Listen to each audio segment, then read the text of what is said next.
দৃশ্যটা চমৎকার, তাই না? বিশাল আকাশ, নিচে অসীম সাভানা, আর আমি উঠছি ছোট্ট একটা প্লেনে। এই দারুণ জার্নিতে হয়ে পড়ুন আমার সফর সঙ্গী। 2023-এর 23 এপ্রিল সকালে কেনিয়ার রাজধানী নাইরোবির উইলসন এয়ারপোর্ট থেকে রওনা দেই আফ্রিকান সাফারির অভিজ্ঞতা নেওয়ার উদ্দেশ্যে।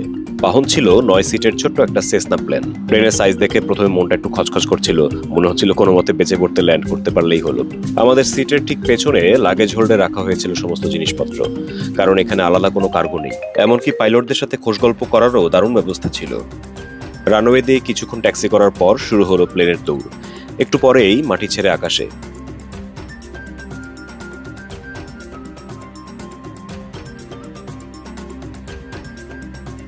ছোট্ট সেসনা আস্তে আস্তে উপরে উঠতে লাগলো নাইরোবির আকাশপথে। নিচে শহর, বিল্ডিং আর মানুষগুলো ছোট হয়ে আসছে।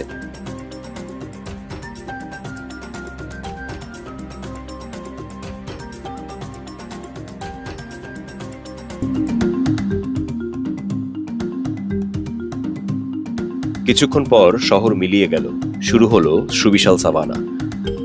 যতই এগিয়ে যাচ্ছি জানালা দিয়ে অপার্থিব দৃশ্য চোখে পড়ছে।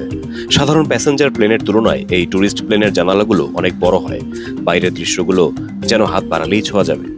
বইয়ের পাতায় পড়া আর স্ক্রিনে দেখা সেই বিস্তীর্ণ সাভানা, ছড়িয়ে থাকা বনাঞ্চল, মাঝে মাঝে চোখে পড়া ছোট ছোট গ্রাম, সবই আমার চোখের সামনে।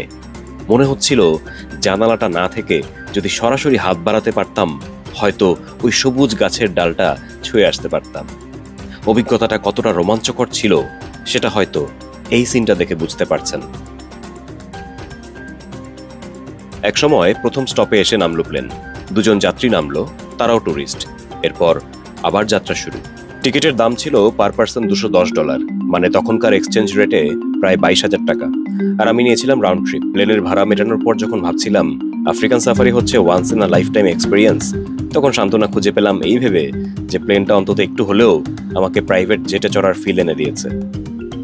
আর কিছুক্ষণ ওড়ার পরেই আমাদের গন্তব্য এসে গেল, কিকোরক এয়ার স্ট্রিপ। এয়ার স্ট্রিপ বলার কারণ হচ্ছে এখানে বড় এয়ারপোর্টের মতো অ্যাসফল্টে বাঁধানো রানওয়ে নেই। খোয়া বিছানো মাটির রাস্তায় সরাসরি নেমে পড়ে প্লেন। প্লেন থেকে নেমে চারপাশটা একবার দেখে নিলাম। বিশাল সাভানা আমাদের সামনে, আর দূরে দাঁড়িয়ে আছে আমাদের গাড়ি। সাথে আমার ইন্দোনেশিয়ান সফর সঙ্গী রুমি আর ট্রিপের গাইড কাম ড্রাইভার ডেভিড। আমাদেরকে নামিয়ে দিয়ে প্লেনটা আবার ফিরে গেল নাইরোবিতে, আর আমরাও গাড়ির দিকে হাঁটা শুরু করলাম। সামনে অপেক্ষা করছে আফ্রিকান বিগ 5 সহ আরো অনেক প্রাণী আর সাভানার স্বর্গীয় সৌন্দর্য।